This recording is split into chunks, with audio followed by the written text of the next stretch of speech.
Well, today wraps up the first week of ArtPrize, and we continue to meet the artists displaying their creations in Grand Rapids. An art teacher from Ohio has graphite drawings on display at Pita at the corner of Jefferson and Fulton.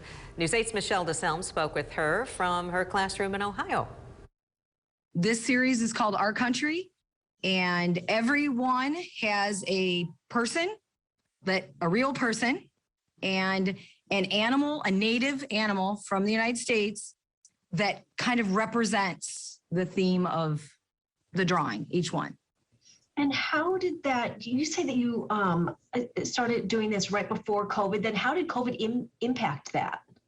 Well, what I did was I met the second drawing in the series is called We Are Here. And it's based on a singer who I found out is from Flint, Michigan. You chose the eagle.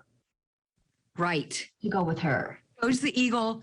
She has a song that's based on Flint, Michigan, and it's called We Are Here.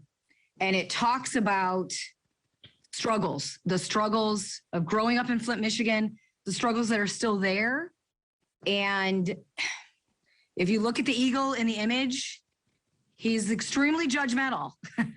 If you look at the piece in person, he will always look at you. She will never look at you, but the animal will always, you can go on any view and the eagle will look at you. Tell me about the first one. That is Sitting Bull. Mm-hmm. And it is from an image. If you Wikipedia Sitting Bull, that's him. Yeah. That's the image. I tweaked it a little bit in the garments and maybe the expression. I was going for a complete lack of expression. And it just confronts the viewer. I had him be the first, and it's called Origin because this is where our country began, you know, and I felt it was really important. And I used a bison, but I didn't know that the bison was eradicated to eradicate Native Americans. I just thought it was just eradicated because we were just dumb. And it was purposely done to kill Native Americans, to kill their supply. And then the third one with the Vietnam soldier.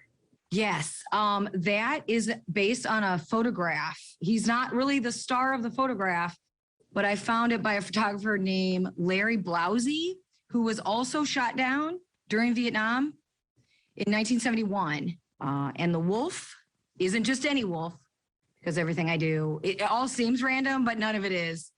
The wolf is based on Wolf 21, who is a wolf in Yellowstone, or he was. And he was collared, and so they followed him. And he's the only wolf documented to have never lost his pack. He was the leader of the Druid pack, but he never killed a rival. Like, he was challenged all the time. He's the only one. Usually they do it to the death. And it came full circle. One of the challengers that he fought 3 times and defeated 3 times and did not kill 3 times. After Wolf 21 passed away of natural causes, that wolf took over the pack and actually died defending Wolf 21's grandchildren and all the family. And that pack survived because of that challenger that defended. So I just thought it was just the neatest story. Oh, well, they're magnificent. Thank you so much for talking to me. Thank you. Thank you.